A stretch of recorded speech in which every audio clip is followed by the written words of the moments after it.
Hey, it's Conrad Thompson, and you're listening to DDP Snake Pit. And of course, we couldn't do it without a pair of Hall of Famers. Here he is, ladies and gentlemen, Jake the Snake Roberts. Jake, how are you, man? Oh, man, you shouldn't even ask. It's too good. Well, I'm glad almost to hear ashamed that. how good I feel. Well, I'm happy for you, man. And I'm happy that we've still got our other Hall of Famer with us on board today, Mr. Diamond Dallas Page. DDP, what's up, dude? Never had a bad day in my life, bro. Bunch of sore ones, no bad ones. Well, that's the That right sucks. attitude to have. I wish somebody would piss in his tea or something just to screw him up. One day. He'd probably go, this Kinda flavor good. is odd. Haven't had it before, but you're growing to like this. Dude, I actually remember being back in the friggin' days when we used to drive in and drinking. And I thought I grabbed that friggin' beer bottle, pulled it out, Piss bottle. Yeah. Been there, done that. Oh, God. You gotta what save the hell? time. You don't stop for peeing. You piss in the bottle, I man. had friggin' too far to walk. Yeah. I'll never Hypothetically, forget that moment. You don't ask for a second one, I'll tell you that. Thanks for reminding me of that moment, Jake. I've never had the opportunity to do that, thankfully, but I am curious, what happens if you fill the first bottle and you're not done? Man, that's You have somebody else hand you another one and they hold it for you. The hot tag of P-ball. Yeah. I won't mention any names. I'm nowhere near you, man. Well, here we are, another episode of DDP Snake Pit, and boy, we're going to be celebrating a big star today. It's 316 time, and every single year, people start posting their favorite Stone Cold Steve Austin memes, and boy, we got a couple of guys here, one in particular who was a big part of all that, and we're going to be talking about that. But I think first, we probably want to catch up with heels. Dallas, we're winding down heels here, and man, I'm pumped to know that they're working on season 2. But as we finish up season 1, what'd you think of how we're winding things down with heels? Well, for me, I got to hear your viewpoint on this whole thing. I'm going to stay out of it. I want to hear your viewpoint. Damn, man. I forgot. What was the fucking finish there? I can't remember. Give me the play-by-play. So they did the whole double turn, and we're Right. I got it. I remember now. He loved that. He absolutely loved that and putting it on the girl. Again, this is spoiler alert if you haven't watched episode 8 yet. Put it on the girl. I think it was great for TV. I don't know how they work out. Jake says they got a million different ways, to go with it. There's no other girls in the Federation. And to me, she's not China or Jade, so I don't know how I don't know how they work that from there, but I'm really interested because they've not disappointed me on any of their writing throughout this entire journey. I'm really excited coming into episode, or I should say, the next series. I'm really next season. I'm really excited to see what happens with the father, and how they work some of that backstory in. Yeah. Because, like we said, we've talked about the Grahams, and they're not the only guys. It's been a lot of guys who've put themselves down, and it's a moment like that. Around. We just blocked out. There we are back. A moment like that when you literally dealing with suicide. It's sometimes a guy just snaps, and I'm sure as he's pulling the trigger, there's times where they go, "No, what am I doing?" And then you're really, you're a mess after that. But I'm really interested to see where they go with it. I think it was a good It was a great feel good moment. Which is it's the big payoff. And if it was a shoot and they were really doing that and hitting, the whole 10,000 people there, and they see that girl up there, and that's like, whoa, what the hell? I think the people who follow the DWL, I think that they really would love to see that, so overall, I'm excited for season 2. I'm hoping to get some of the guys in here because they film, not too far from here. And I know Cody was talking to Emil and letting him know what we were doing. So maybe we can get him in here, or maybe get Crystal in here, or I can make it up that ladder. Yeah, there you go. You never climbed a ladder in your life. I know that's right. Hey, Jake, fly, baby. What'd you think about Ace? Seemingly, he would never even consider being, a heel. And now it feels like he's more comfortable in that role. Did that make you think of anybody from your real life wrestling past of, here's a guy who thought, man, I'll never be this or that, whether it's heel or baby. And then eventually when they did, wow, it just took off. Oh, there's lots of guys like that. Austin being one. Yeah, but that's going from heel to babyface. Yeah. Yeah. And the same thing. And I think it's always bigger, but there's been some, like, what's some of the memorable that you think about heel turns? Well, when I turned, it was very, very strange because going out to the Snake Pit that night, Honky Tonk was a babyface. Right. And I was a heel. And one guitar shot that I'll never forget. Right. Changed us both. We both switched positions, and that's a rarity. And the same thing with Austin and Brett. Absolutely. So Brett becoming that heel there, like, and I got to really put Brett over that time because he really was the consummate babyface. Yeah. Like he was everything. Like he'd been the heel when a tag team, and he was great at it. But when he became the babyface and really the face of the company, I mean, it was an honor to him, just like it would have been to me or anybody else in that spot. But he really, because of his lineage and everything that, he'd been through his life and the whole having the family business, this was the big payoff. And he literally was that guy. But for Austin, the anti-hero, and the first anti-hero is sitting off to my right here in our business. And man, it was a thing of beauty, the finish of the blood and Austin passing out and not tapping out. And that was like, boom, he was on his way. Well, one last thing, we can't finish heels and not talk about, a little situation in the ring with number 2. What about I want to step in on that one. It's not funny. It's not funny. No shit. Not funny. That's happened to me several times. And it's not a comfortable feeling.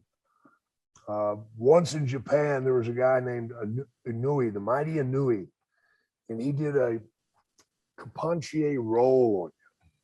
That's where you're flat on your back in the ring and they do a little flip, except he misjudged it and he landed square on my guts, man. Oh, God. And it actually turned my rear end inside out. Yeah. There's like meat hanging out, and it took a couple of days to get over that. Jack Daniels helped. And, or hurts. And that's when I pushed it back in. You're in Japan on the road, and I'm standing on all the bus trips because I can't sit down, and it was horrible. But I've had funnier ones where maybe you ate some Mexican food or something that's kind of on fire, and you blow it out. But that's not real funny either because it's going down your legs. Okay, all right. Enough of that shit. Enough of that shit. I did that. I am so good. The one thing I do want to say is I love the way Wild Bill sold it. Oh yeah. And he's one of the boys. Yeah. I mean, he really is. I think again, in the beginning when I read that, I wanted that part so bad. I called Julie Yorn. They, of course, put him in that spot. I can't see anybody else in that spot. I mean, Wild Bill is Chris Bauer is so good. As far as being one of the boys, man. Yeah, he could definitely hop in the back seat and ride with me. Oh yeah, he would be a really good time. Yeah. And there's got to be some fan in him to play that good. A youngster watching wrestling. I got to believe he watched back in the day. Yeah. And he did a hell of a job. And I love the part where he gets off the mat and says, "Screw it, I got to save my boys." Right. And that's so. He does a big turn there. Yeah. Yes. Yeah. And the people sold it like, whoa, because the one section knows a big brown spot on his butt. But again, and on the map. Yeah, on the mat. It was a great spot. It was a great spot. I think I enjoyed the whole ending. Again, I don't know where they're going to go. Yeah. I don't know how they're going to go, but I'm sure if you're going to do that for a finish, you got to at least have an idea where you're going to go. And No shit. they can always call Jake, because Jake said there's 1,000 different ways they can go. So his Booker mind is already working. Julie Orn, if you're watching, I'm 6 months down the road, baby. Come catch me. He can help with your writing team there. But again, recommend everybody, if you haven't seen it, you can even go on Showtime, and not Showtime, it's on Stars, but you can get the first season on Amazon Prime. I think they work a deal where it's free for X amount of time or whatever, but definitely check out Heels. It's a great binge watch. Yeah. Yeah. All right, Connie, let's go to the meat of today, man. Steve is here, you'd fix it. We got the probably one of the most over baby faces of all time. Oh yeah. About, right? One of the biggest stars of all time. Of course, we're talking about Stone guys. Cold Steve Austin. He got his start training with Chris Adams down at the Dallas Sportatorium. Jake, you ever go through the Sportatorium? What did you think of the Sportatorium? Man, oh man, oh man. The ghosts that are in that building. I remember as a kid going there with my father. Oh, really? Yeah. Yeah. And I watched my father wrestle a bear one night. Really? Yeah. That bear tossed his 425 pounds ass around. He monkey flipped my father. Wow. He did all sorts of crazy stuff. But then I see my father wrestle the spoilers with Gary Hart. Don Jardine is spoiler number 1. And it was, as a kid, it was pretty tough, man. That building was horrible. If you turned the lights on and looked inside that building, you would not go in. The ring was like hitting this. Yeah, because the ring posts are cemented into the concrete. Oh, wow. So there's absolutely nothing. You might as well made it out of concrete. Dude, I took my first bump on that. Oh. And I completely changed that match. Yeah, damn straight. Yeah, I did a lot of chain wrestling. Thank God I knew how to do all that shit. If you hit a turnbuckle hard, your lower half of your body would go numb for about a minute. I hit one hard one night, and I thought I'd crippled myself, man, because I couldn't even stand up. I just collapsed. Wow. It was like my hips were numb. But there's a horrible ring. And then you put people in there that are loose cannons themselves, not in a mean way, just that's who they were. The Von Erich boys were just, you never knew what the hell they were going to do to you, but it wasn't good. And, yeah, it was a rough place to go, man. That's where I got shot at too, man. That's so crazy you say that, because one of the night I only wrestled there twice, I think, and that was with WCW. We come through Dallas a couple times. But there was a shot. Someone fired a gun. Yeah, 3 shots at me. Yeah, and you. Yeah. Whoever it was shot a gun when I was there too. It was like, what? It is Texas, yeah. As you know, your home state. What got me is the cops, get in the back, and the cops have got the guy in the back. They were real good at the Sportatorium about it. If a fan got involved, they'd bring him to the back and turn their heads for a minute or two, and give you time to say hello. But they asked me, well, Jake, do you want to file charges? I'm like, file charges? Oh, hell no. Just reload him and put him back out there. What the hell you mean file charges? Of course, man. Get this son of a bitch out of here. That's unbelievable. I should have asked him if it's because my match was too good or if it's because I sucked.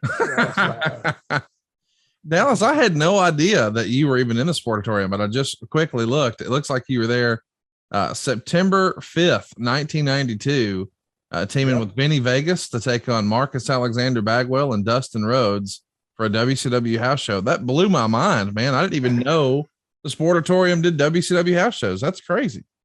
Oh yeah. Yeah, it was I loved working with Kev, and no one ever thought we were going to ever make it, period. And For us to be there, and just being on the road with him was so much fun. We'll talk about some Nash stuff out later. Let's get to the other guy. So Steve Austin is named Steve Austin by Dutch Mantell. Jake, you got any good Dutch Mantell stories you can share with us? I wished I did in a way, but I'm glad I don't in a way. Dutch and I never worked with the guy, maybe once or twice. And, that was fun. It wasn't much of a match. It was, beat him and that was it. But Dutch has been around for a long time, and Dutch is Dutch. He's one of those Tennessee boys. And he come from that Jerry Lawler school of pat you on the back, stick a knife in it. Oh. So, sometimes his thinking's a little bit off. It's one suggestion would be telling, what was the big Texas boy? Oh gosh, brain fart. LBJ or JBL. Yep, JBL. Telling him to really get that clothesline in there. Jesus Christ, man. He hit me at that one time, and I said, "You ever do that again, I'll kill you." Because he nearly tore my head off. Yeah, he came that close. And here's the thing, guys. You can give a guy a clothesline and tear his head off, but the chances are it's going to be the worst looking bump. It's not going to be exciting, except for the guy throwing the clothesline, because you can't do anything with something coming at you that hard. You put it in there right, and I'm going to take a nice bump for you, and it's going to look really good. Yeah. But you come with one of those, brother, and I'm going to be trying to save my own life. So that was Dutch's thinking there, but it was wrong. But Steve Austin, on the other hand. Yeah, Steve Austin's quickly going to get signed to WCW in 1991, along with his wife, Lady Blossom. Dallas, this is probably when you first meet Steve, right? WCW 91. Yeah, we came in, and me and him. Yes, I'm very matter of fact, like who I am, no matter what. And I believe he liked the honesty. It's why we've been friends for 25 years, like really good friends. When it came down to working, and when I would finally, start working in the ring, be going down to power plant, and Steve rode alone a lot. He would ride with a choice few guys, whether it was Mick or me or Kevin Nash. He wanted someone he could have a conversation with, and who really wanted to talk to the business, and we talked. That's all we ever talked about, the psychology and everything. And when we finally got to me actually working, and we'd get to the place early, and we go in the ring, and we'd work for probably about 30, 40 minutes. And one of the really funny things, I don't know if you've ever seen, I'm sure I know you could do it, but Steve would do what he'd call a match with the Invisible Man. Oh, yeah. And he get in that ring. I wish to God I've taped that, because I taped everything. But it just came out of nowhere one day, and he had about a 10-minute match with the Invisible Man. And it was sung right over the top rope. I mean, he did everything, man. It was we did that years ago, but the first two times out there, he beat my ass. And, it was pretty frustrating. You got to do the job for the Invisible Man. I hooked him for the DDT, and he backdropped. That really sucked. Over the top, I might add. Dallas, what was your first impression of Steve when you got to see him in the ring and just what he was trying to do with wrestling? I don't think anybody would have predicted he was going to become the megastar he was, but what was your first impression of Steve? Money. like there's certain guys who are just believable as hell, and that was him, like very early on, even as studying Steve when he was doing all that in the Hollywood Blondes, like everybody thought he was money. Yeah. Who knew he could be to that level? You never ever think, anybody at that point could be at that level. But he was a guy that he was earmarked, and you could see he was a notch above everybody else who had come in at that time.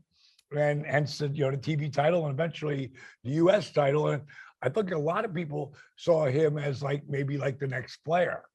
I think a lot of people would have thought, they talked about it. And man, you could hear the people talking about the potential. And it was great for me because, again, riding on the road with him, and, talking the business and talking comebacks and, and heat and, just bumps and just every aspect of the business, just like with Jake, you can talk about everything, especially if you just did something, then you can talk about that for the whole ride. The first time I seen him, I don't remember what it was, but the first thing I got out of it was an unbelievable mechanic. Mm-hmm. His stuff, you couldn't see through it. It was solid. And he had an attitude. And you seen that attitude. Oh yeah, he brought that on. And that's when you know that you got something special. One of his first big programs is working with Bobby Eaton, and he's going to win the TV title. Sadly, Bobby just passed away last year.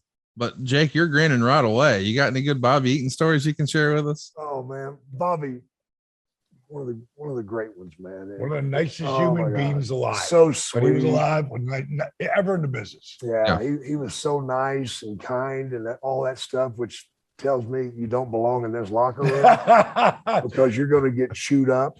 But he didn't. People loved him. He just blasted through it. What about you, Bobby? If everybody, you talk. He'd bring 5 extra towels from the hotel. Oh yeah. He brought toothbrushes. He brought bobby pins. He brought a sewing kit.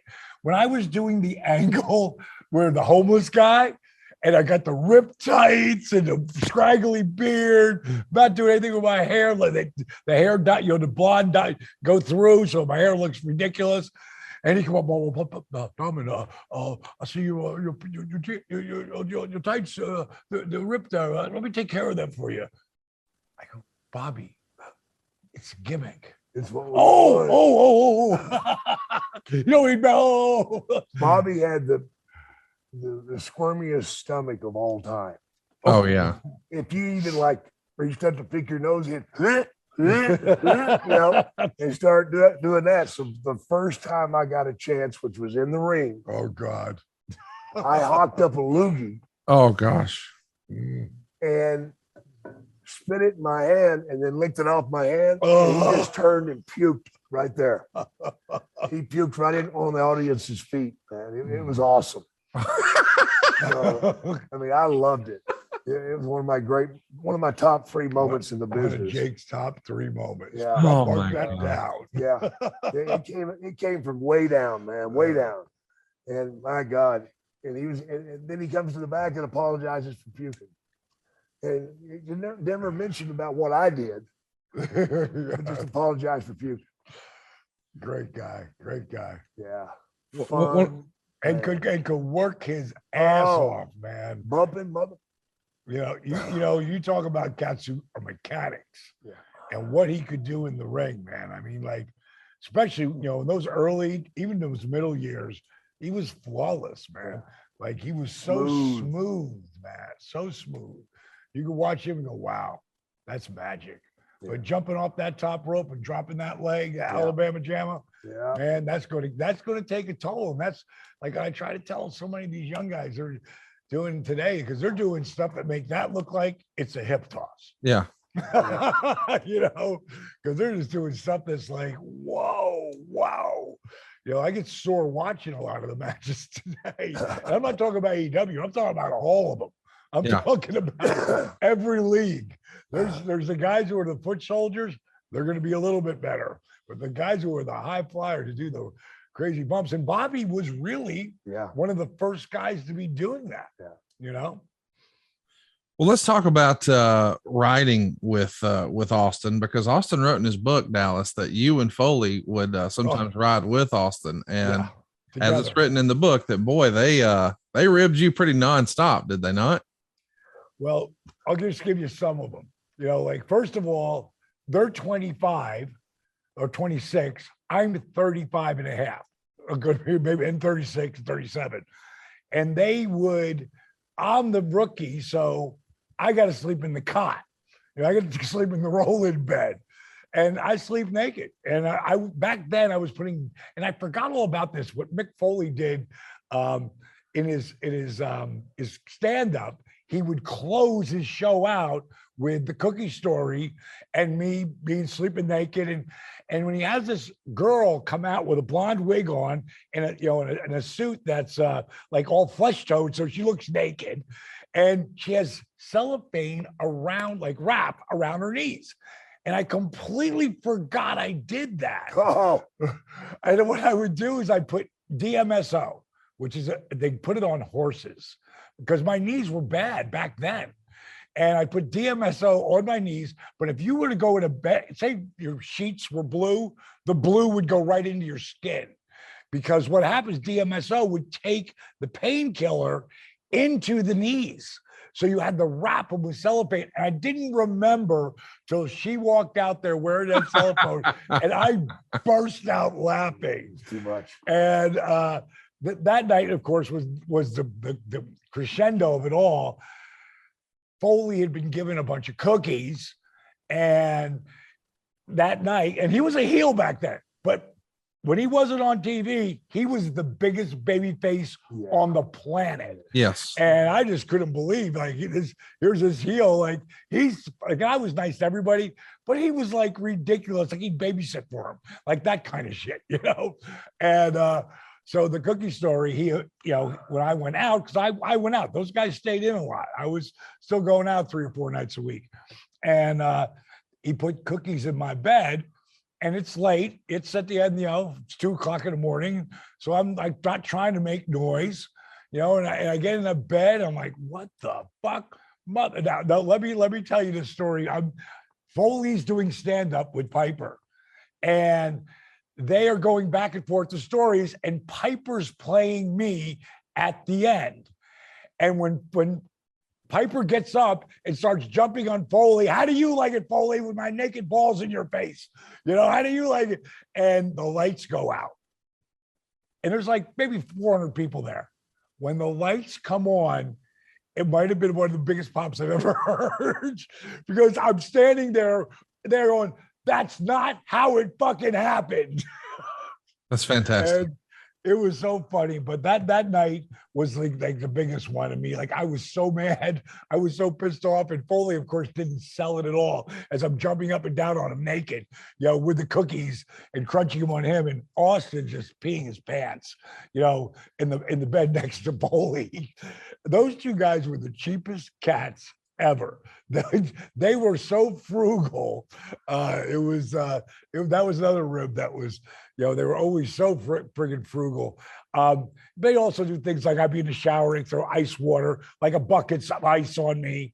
The friggin' come out, there's no towel, there's a face cloth. They just things like that. Those two guys taught me eventually, don't sell shit.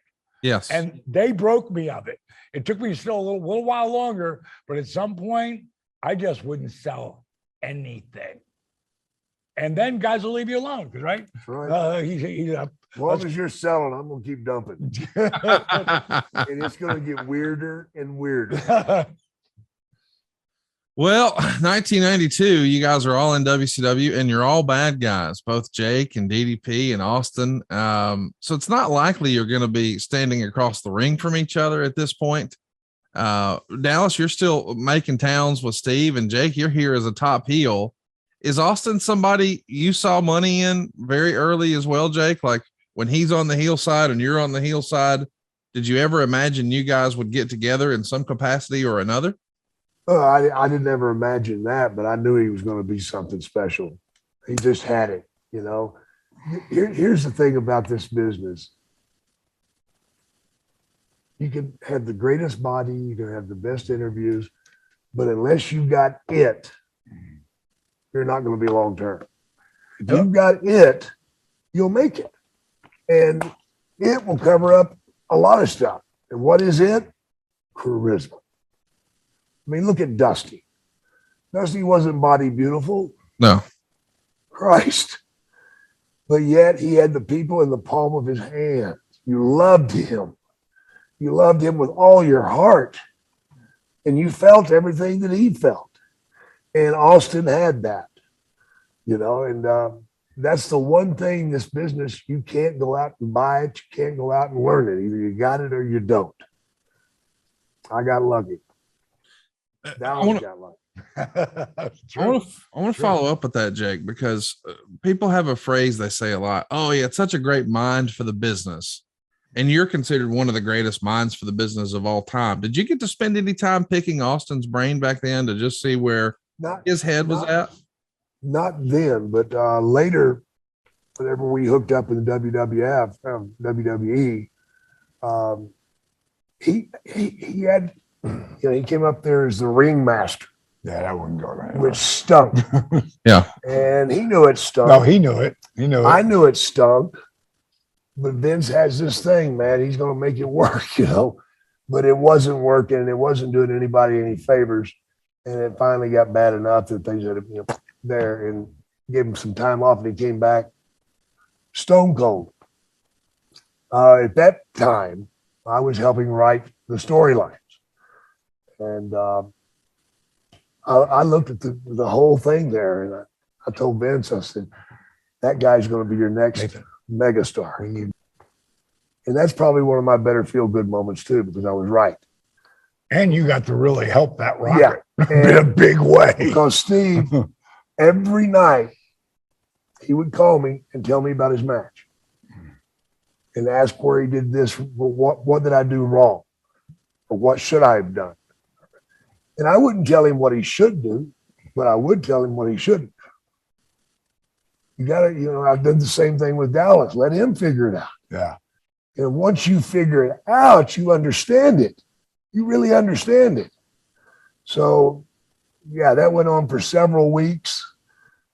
I kept pushing him, of course, in the meetings and stuff, and everybody was just looking at me like, really? But I was right.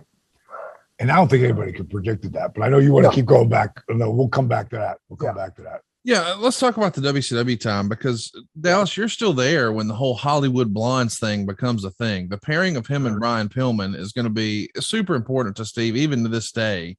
But a lot of fans saw big money in that, but maybe WCW didn't, because it was relatively short-lived.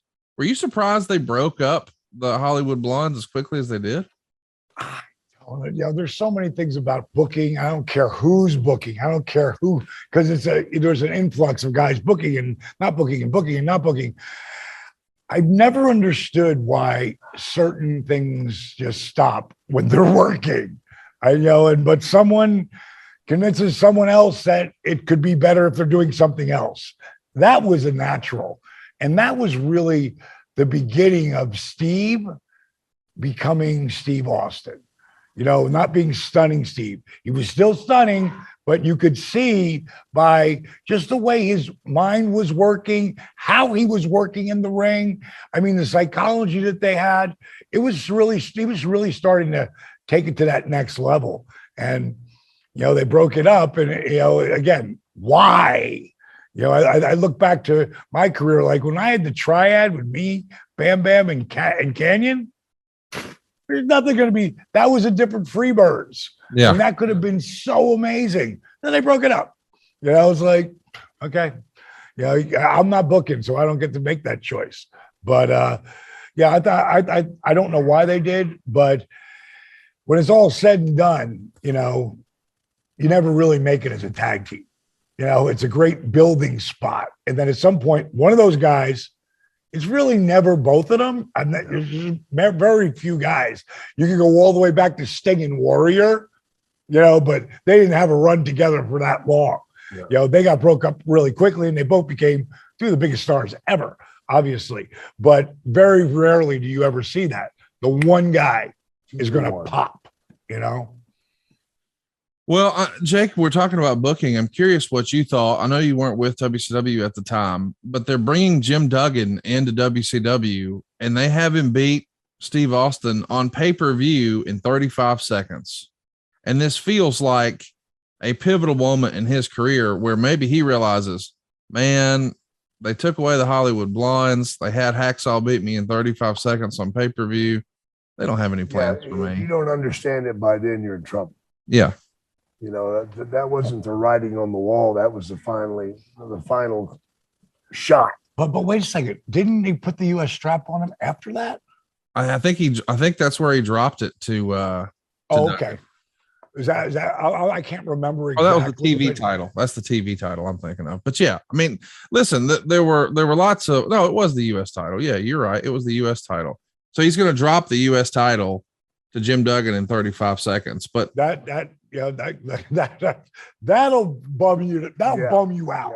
Yeah. That'll like, what? There's no reason for that. Come bringing Jim in and just going over him is going to be big enough, but there's no reason for a 35. Like I'd hate to do that. Well, I disagree with you. I mean, it takes a good man to beat me, but it don't take him long. Okay. That's kind of where I'm at. I'd rather meet a freight train coming head on and get knocked off the track than have to do a 20-minute grind it out, beat the dog shit out of it, because I got my ass whooped then. Yeah. I think if you come in and slip on a banana peel or get knocked out, I've always been a fan of getting knocked out. I think everybody can understand that.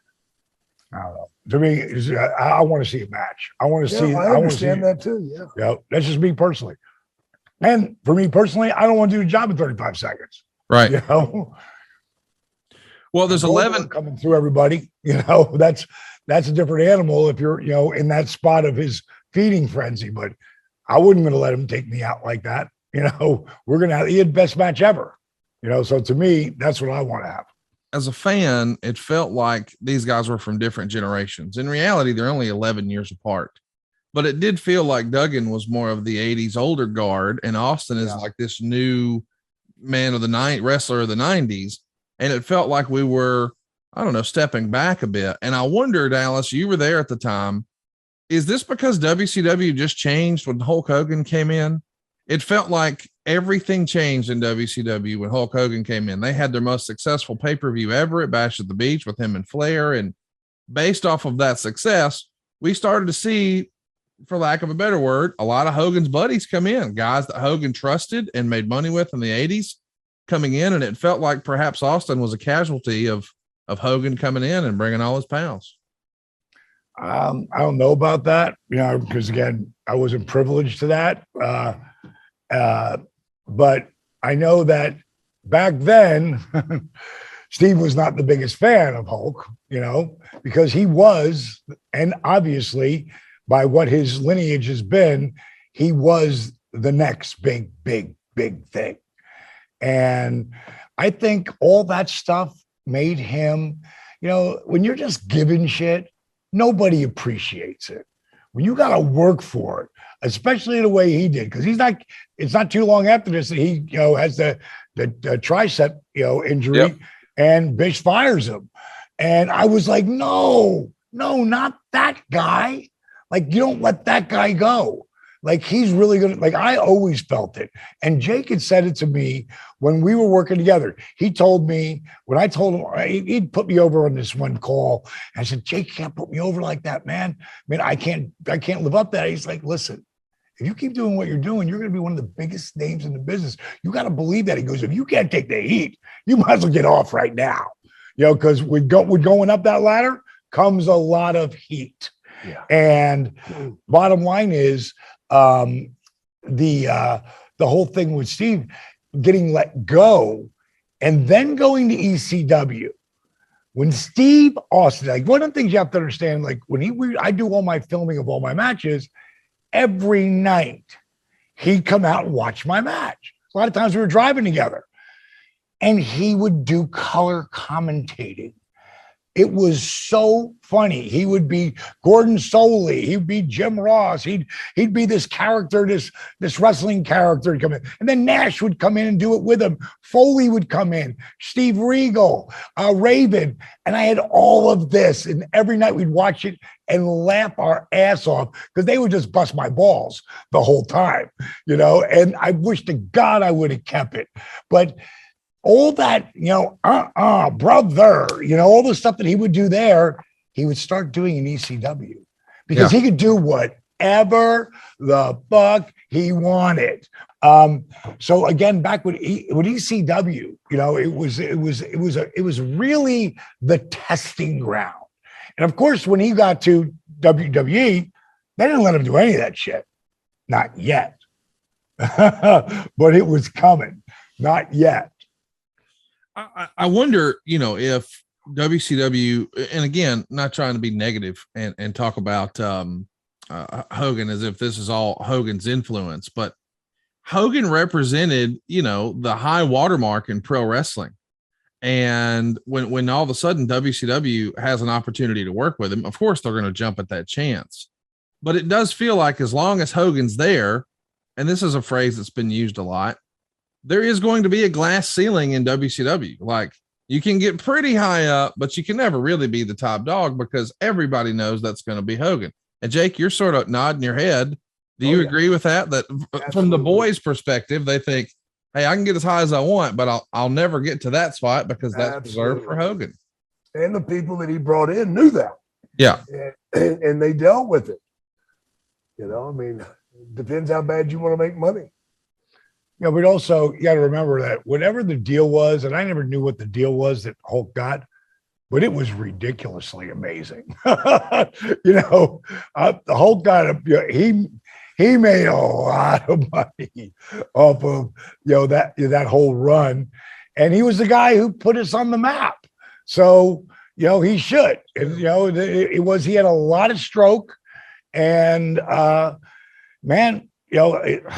for me personally, I knew I was never going to go over him, but he really helped me at a time when I was with Savage. And, he talked to me back, like I told you back in a couple episodes before, when we were on the road in Germany. And again, he said the same thing me and Jake did. You keep doing what you're doing. I believe me and you could draw big money together. So I didn't need to be above him. Just get me up there. I can actually work with him. And that was amazing for me. I think for someone like Steve at that time, I don't know what was going, but either way, whoever, poisoned him in Eric's ear, I don't know who that could have been anybody, really. Because anytime you see some guy come up, a lot of guys are worried they're going to take their spot. Yeah. I'm never worried about that. I know you're the same way. Yeah. I'm never worried about that. I don't think like that. Yeah, well, we think about getting other guys jobs too, and helping guys, building guys, because that also, when you're helping that guy come up, when you work together, he's going to make you look like $1 million.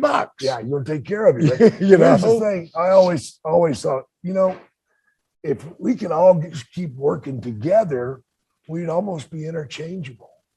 You know what I'm saying? And there wouldn't be any heat. There wouldn't be any jealousy. Jealousy has killed more wrestlers than anything's ever killed. Jealousy. Because of the things that you can't have.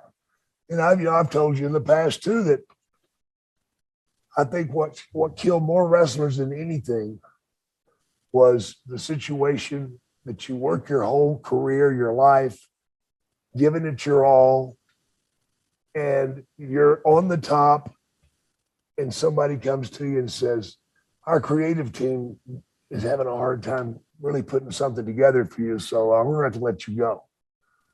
And here you are at the top of your game. So the ball's taken out of your hand and you're sent home.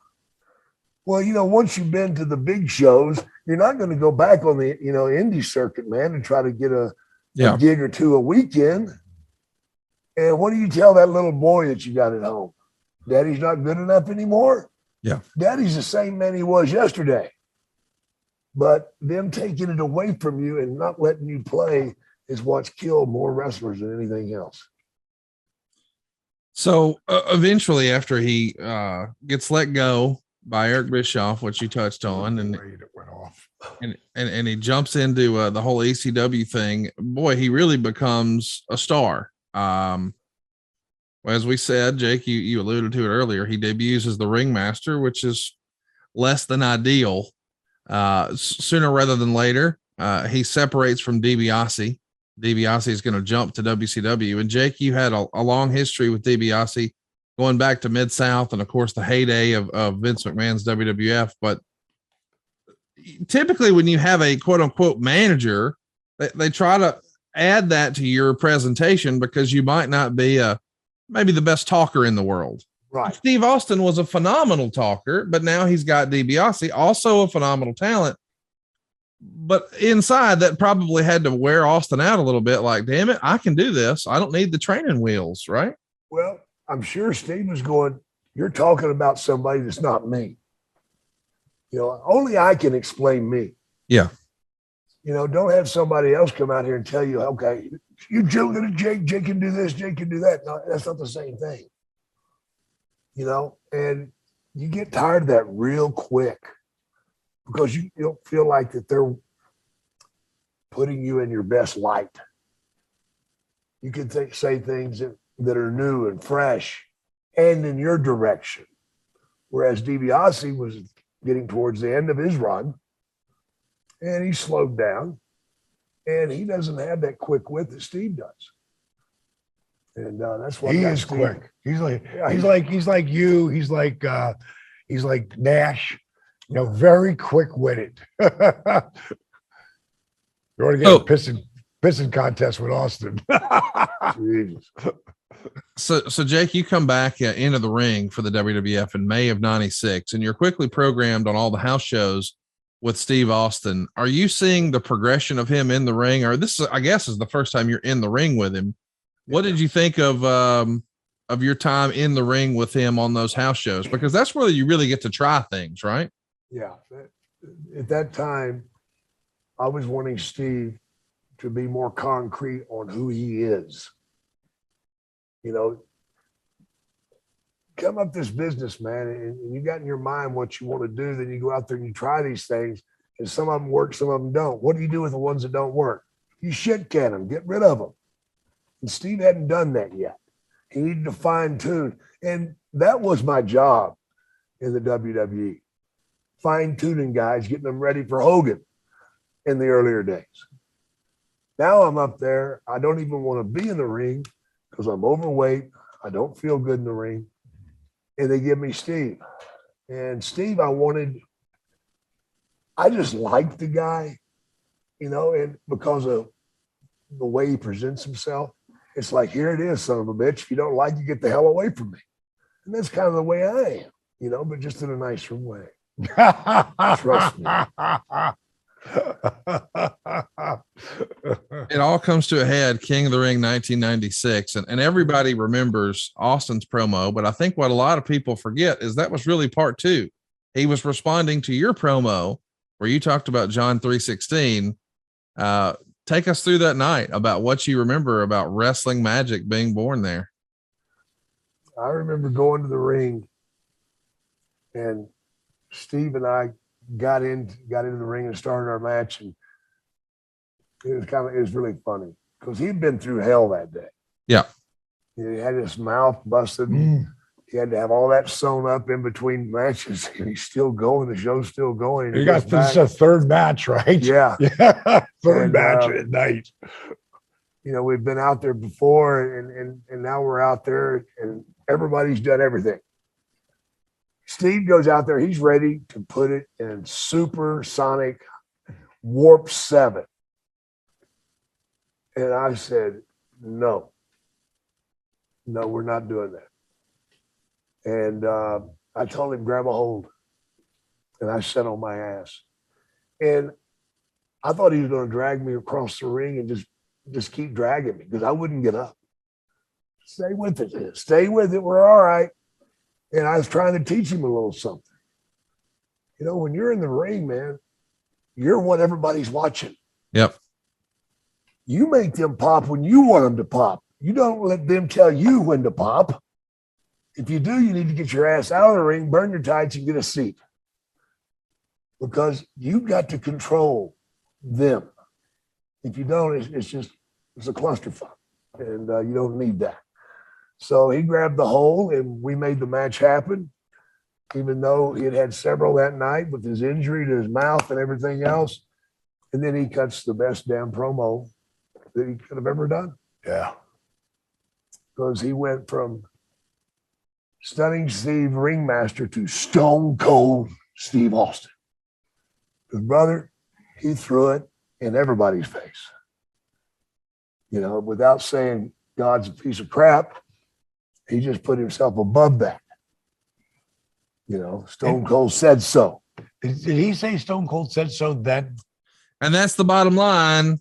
He hit that. But the big thing was Austin 316, which was not, this didn't come for, as the legend goes. And I know you were loosely involved in creative at the time and certainly doing more than just one of the boys. Yeah. But as the story goes, this was not a marketing initiative. There wasn't a big plan. There wasn't a board meeting. No. Those words fell out of his mouth and the crowd responded. The next night at TV, people are holding up Austin 316 signs. And then they thought, well, this is a shirt. Here we go. And they really missed the boat on that too. You know, the people have asked me many times about it. I said, well, you got the Austin 316. Why don't you come out with Austin's 10 commandments? Thou shalt not kill unless thou art pissed. Thou shalt not covet thy neighbor's wife unless she's really hot. Get to another one. Honor thy mother and father unless he's a dick and she's a douche. You know, you could have came out with a whole new deal there. And not something right there that you know that Jake, he just rolled that off his tongue. That was something he talked about 25 years ago. Yeah. You know. Now, but let me ask again. Like he said, I believe he said Austin 316 just kicked your ass. Did he? That was it. Yeah, he didn't end with Stone Cold yet, right? He did hit the and that's the bottom line. I think it goes, and that's the bottom line because Stone Cold said so. Okay, all in so that let me tell you a promo. story. Let me tell you a story leading into that. Okay. You know, me and him, we would try to get together whenever we could. Because of our schedules, it was next to impossible by that time. And we did get together. And I came over to his house.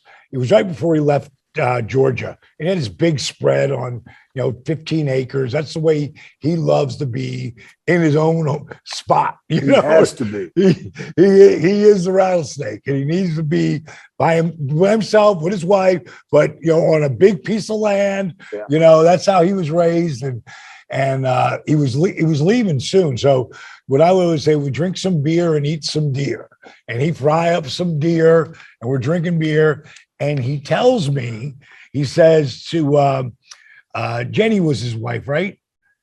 His wife? Yeah, Jeannie. Yeah. Jeannie. Yep. Yeah, Jeannie. Sweet. She was a sweet lady.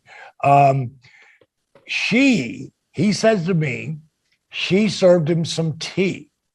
And she said, drink your tea before it gets stone cold. Mm-hmm. And he says to me, what do you think about Stone Cold Steve Austin? And I popped. I was like, that's like Classy Pretty Blassie, which is one of the greatest names I've ever heard.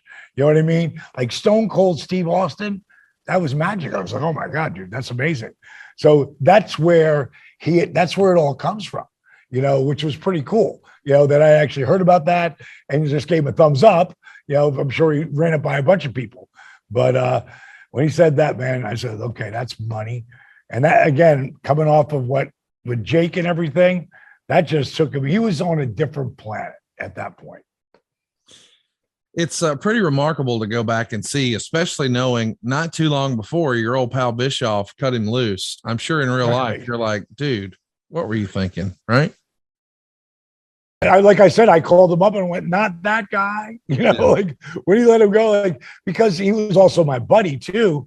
But I had seen the stuff on these tapes that he was making for, doing the color. So I'd seen this character developing and really getting secure in who he was. And for him to leave at that point, like it bummed me out, man. Yeah. I had just started to keep the tapes, and the match I had, and I lost it. It was only one match. It was me and Brian Pillman. And he bust my chops so hard through this match. We were laughing our ass off. And I labeled it the Austin tapes, because now I'm going to keep everyone moving forward. And then he was fired. He hurt his tricep and he was fired. I was like, oh, and I had the one match and I had that tape for years. And then one day it just disappeared. I was so pissed off. So the Austin ship really takes off at Survivor Series. Bret Hart makes his return. They did an unbelievable vignette of him just talking all kinds of trash to Bret. Ultimately, Bret gets the win, but what a match it was. And then 1997 rolls around. In January of 97, such a critical moment in time in your career, Dallas, when you turn away the NWO and hit the diamond cutter on Scott Hall. That same month, the Royal Rumble is really the Steve Austin show. And Jake, he even throws you out of the ring that night. He technically is eliminated. The referee doesn't see it. He sneaks back in. He's declared the winner. That Royal Rumble felt special, didn't it, Jake? Oh, yeah, absolutely. Absolutely. The Rumble, God, those matches were brutal. To get an early number and have to stay out there while 25 guys come to the ring and kick your ass. Because each guy that comes to that ring is going to shine at first. Yeah. And if you're one of the unlucky few that is out there for that whole thing, you do get your butt worn out. But at the same time, there's so much stuff being created in that one match. You walk away from the Royal Rumble, you'll have 4 or 5 different things cemented, ready to go. And it was pretty clear. Steve Austin's ready to go. It's amazing the similarities and the parallels there, Dallas, because that happens in January of 97 for him. And that's when your whole NWO thing kicks off. What would a Jake the Snake type character book a Diamond Dallas Page versus a Stone Cold Steve Austin to look like in 97? You got the Stone Cold Stunner, you got the Diamond Cutter, probably the 2 hottest moves. It's interesting to think about the parallels there, is it not? Yeah. For me, it was amazing that I had come up to that level, and he was there. And we talked about this on his Broken Skull Ranch show we did back in December.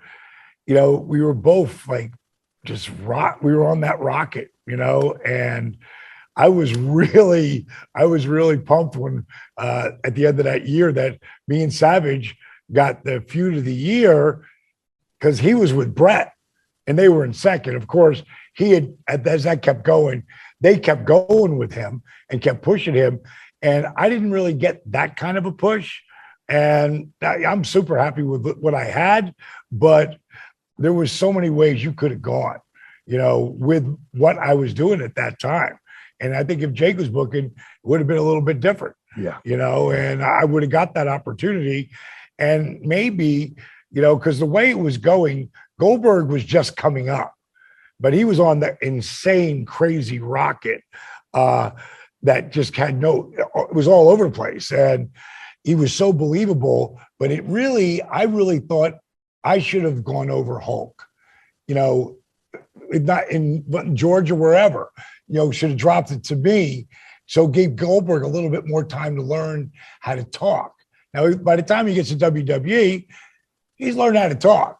But, there was a period of time where the reason why Stone Cold was hotter than him to me was because not only they're both believable as hell, but Steve could talk his ass off. Yeah. He could talk and not have to do shit.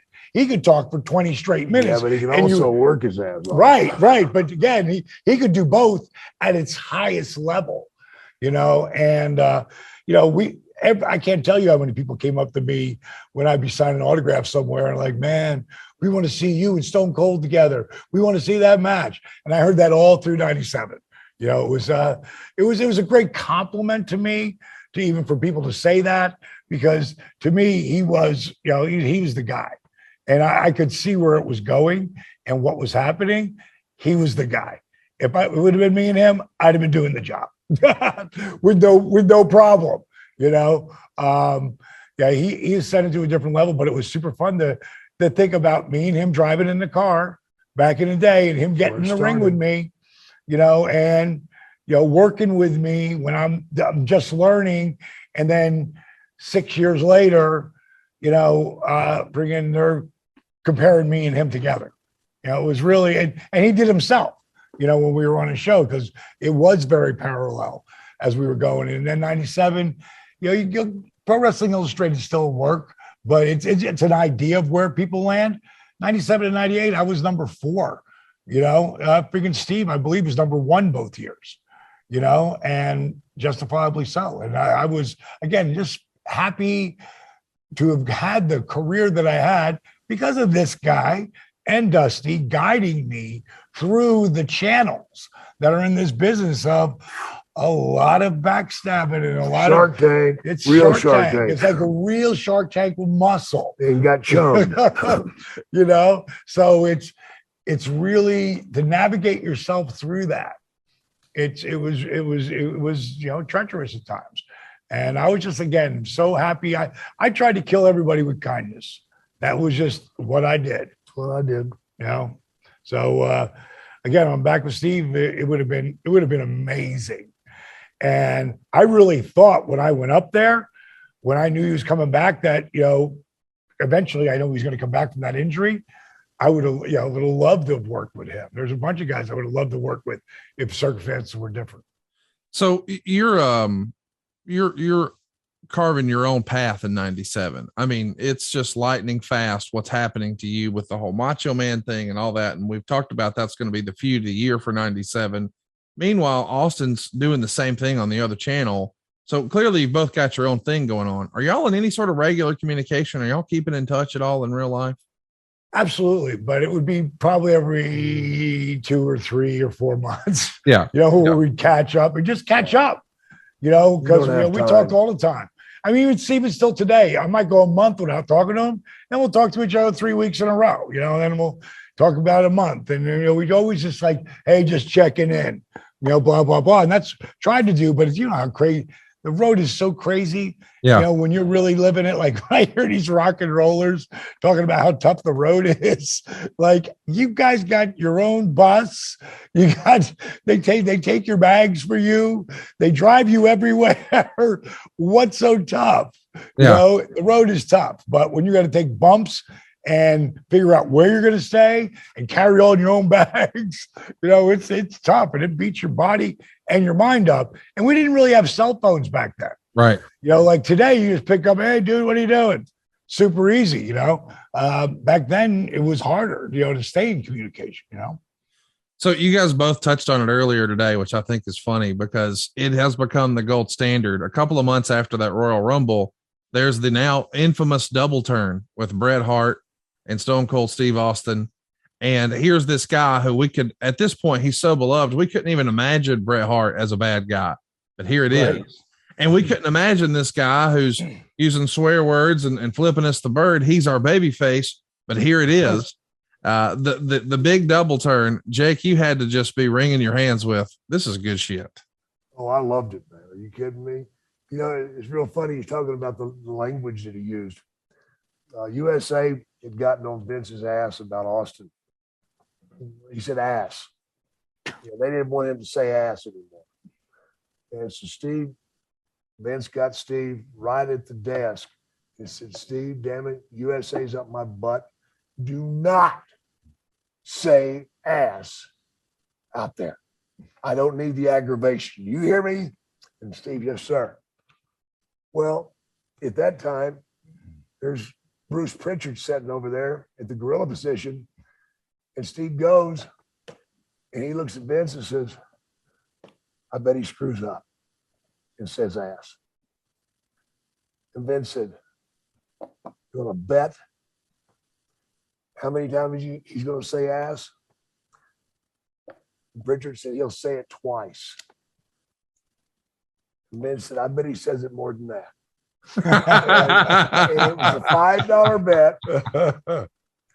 And Austin went out there, but poor Bruce did not know that Vince walked around the curtain and grabbed Steve just as he started to go through the curtain and say it at least 15 times and let him go.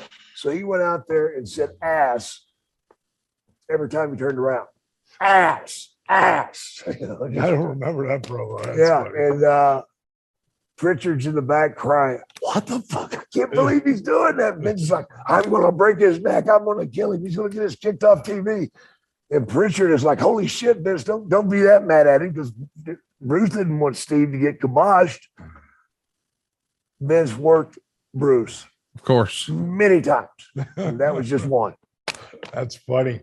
It reminds me of that, the what, it's still what will live in infamy in wrestling.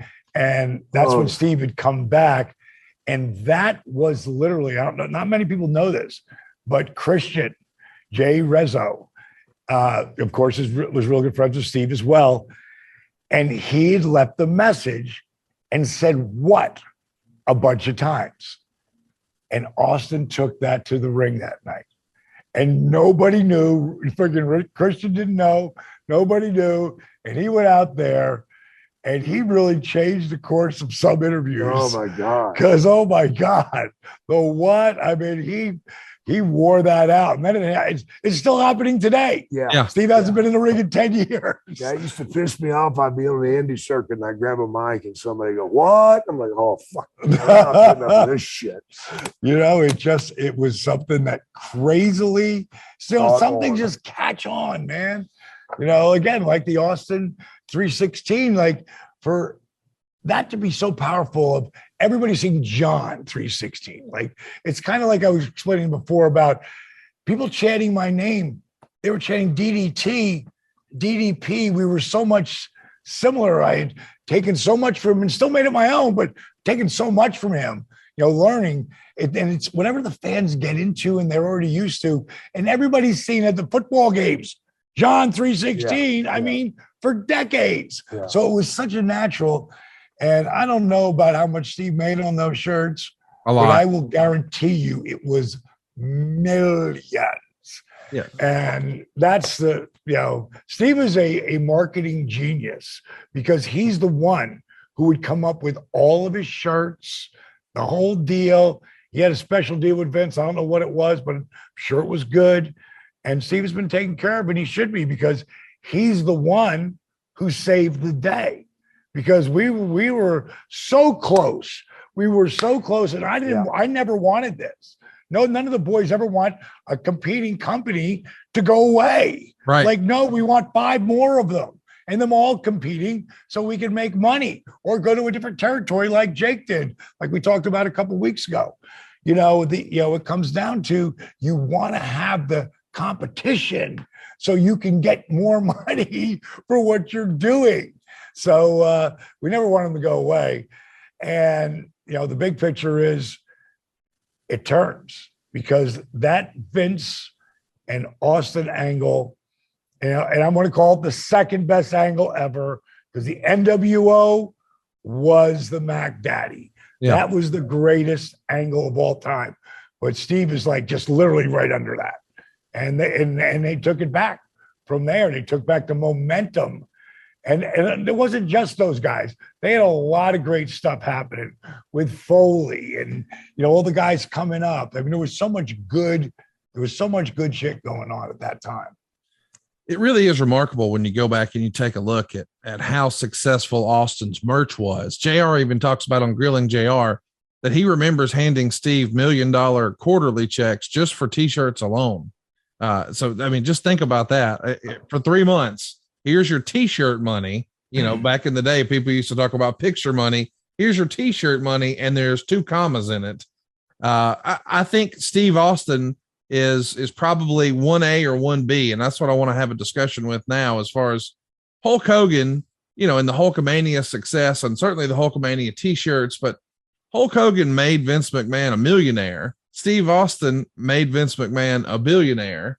But Jake, you were there for both of those. In your opinion, is Hogan the biggest star in the history of wrestling? Is it Steve Austin, or is it still up for debate?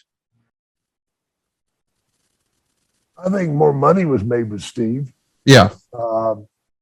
As far as being the biggest star, you still got to give it to Hogan, man. He's the dude, man. I mean, 6'6", massive. He was what wrestling was about at the time. Yes. Steve Austin came along and repainted that wall. This is what the top guy is now. He's a street thug badass. And he took it and he ran with it. And like you said, made Vince a billionaire. Myself, I think Steve is much more entertaining than Hogan was. But Hogan at the time was developed and made to be exactly that guy that you wrestled one time. Piper was the only one that went through it a couple of times. It's Savage. But everybody else was Hogan. You were his meat. Yeah. It didn't matter who you were, So Vince spent years building that character. Unbeatable. I think if Steve has another, if he didn't break his neck, yeah, and he keeps going, then I think it's a different story. Because I agree with Jake on all that there. But I think if Steve just gets another 3 or 4 years, because that's the thing with Hulk, the biggest thing. That cat was on top for 30 years. Yeah. Like on the tippity top. He was the benchmark. And then Steve came along, and like Jake said, he painted a different wall. He painted a different story of what the person's supposed to look like. And we had way bigger ratings back then. Yeah. Because we had if it wasn't for the Monday Night Wars, those ratings never would have happened. Yeah. But they did. And because of it was so hot at the time, and there's only so many, platforms. Today, there's a ridiculous amount of things to watch. Yeah. Like there's this, you can be watching this on YouTube, If you're smart. If you're smart. That's good, Jake. I love that. But I really think that if Steve just had a little more time, like a couple more years, like what he would have had if he doesn't get dropped on his head, if he has those 3 or 4, 5 more years, and if Austin had never got dropped on his head, he might be showing up at WrestleMania this year, and he still might show up, but he's not going to do more than a couple of stunners, because every time, and Jake will be the first to tell you this, every single time we get in that ring, especially as we're over 40, over 50, you leave a piece of your body in that ring every single time. And it could be something so little. And all of a sudden you tore your meniscus again, So for Steve to get in there, hey, God, we love it. We never want to not do it. Like one of my dreams is to hit a diamond cutter at 70, just because I can, and that's a goal that is out there. I'm going to diamond cut my wife at 70. So Dallas, 4 years. Now I got to get married. Shit. Oh, God. Bad idea. No, great idea. Great idea. You got it. You got it. You got it this time. Yeah, man. So I really think if you just give him a little more time, Steve takes that mantle. But if you put it up the way it is, just him and, and Flair and, friggin', there's some really amazing talent. You look at that right there. And Barry Horowitz. Dallas, it's one of those weird things about Austin too, because he left so early. He was so young, and he had his last, he did have some gimmick stuff with Coach and Bischoff and things like that. But WrestleMania 2003 with The Rock, that's it. That's the last one. And all of a sudden this year, right after the Royal Rumble, people started whispering, hey, maybe this is the year we're going to see Austin back at WrestleMania. Would you be surprised if he does try to make a little bit of a run here one last time? I would be totally surprised. I don't believe, because this guy know him, and he's, it's not like he's not done it all. Right. He had 8 world titles, all different belts, the guy, he did every shit you could never even dream of doing. He's lived a dream on so many different levels. He's a spokesperson for Tide. Ice-T, Kawasaki. He does so many things. And plus he's got his shows going and stuff, Steve don't need it, so, could he go out there and hit it, I'm sure if Vince paid him enough money, he'd go out there and hit a stunner or two, but he ain't going to get in there and do no match. Not that I see. And I could be wrong, but I would not want to see him do it again, because I just know it, he's no kid anymore, none of us are. It would, same with us. It would pale in comparison to what we were. Yeah. I don't want to go out there and leave a bad taste in my mouth, much less all fans. So, Jake, what do you think Austin's legacy will be in the business? I mean, sort of post wrestling, man, he dominated podcasts for so long. He had all these different TV shows. He did movies, but he was stunning. He was the ringmaster, and then he was stone cold. Yeah, he's the model you want to follow if you can. You get lucky. And guess what? You can't. You get really lucky enough. But, I think that recreating that magic is as hard as it gets. Yeah. It's just like you can go back to look at a different world now, man. Yeah, if you look at Bryan Danielson, back when he was in doing the Yes Thing, there's a moment where that guy, again, they don't have the ratings that we had back then because different platforms, but that guy had every single person. He was on top of the cage. I'll never forget it. 2014. The entire building, not one person was not doing the Yes Thing. Like that cat. So ridiculous. Was so over. Yeah. So, and today, I think right now, he's the best in the business. Yeah. Like he's a storyteller. He's doing Ric Flair 60-minute matches. I mean, that cat to me, I don't know how he's doing it. Again, well, when I say that, because of what the concussions he's going through. And one of the things, like every morning I'm in my hyperbaric chamber, which is 15 PSI, which is like 40 feet below sea level. That's what he's in when he took that 2 years off every night, every morning, every night. Again, because it's oxidizing the brain. That's the only reason they let him back in the ring. Because, when Benoit died, he had the brain of a 87-year-old Alzheimer, according to, what's his name? Chris Nowinski. Chris Nowinski. And I gave him my brain. I gave him my brain. You give him yours yet? Oh, I think it's important for people to see. I think it's important to see like what was in there, and so they know. And when you hear that, Chris Benoit had the brain of an 87-year-old Alzheimer patient, that's not a sane guy. Yeah. And that's why things happen because of what the brain's the most important thing. Your body is after that. But the brain is why I do so many things to try to keep my brain sharp and working. Your brain is motion. And once that motion starts, your whole body has to react to it. Yeah. It's, Well, I hate to brag, I just feel like I need to do this. We do those cameo things, right? Yep. Well, I had a tough one this morning. Had a guy contact me and just say help. And then he sent me a little video. And this guy is begging me, help me. I want to commit suicide. Oh, wow. And I looked at it. I looked at the picture of him. I'm like, that dude looks absolutely nuts. And he's so depressed. And I wound up doing about 7 minutes on there, begging him to get help, to get in contact with us, to reach out, to talk, to find the right meds, because I told him about my situation with my meds. That, until I started taking antidepressants, I did this, and now I'm sort of.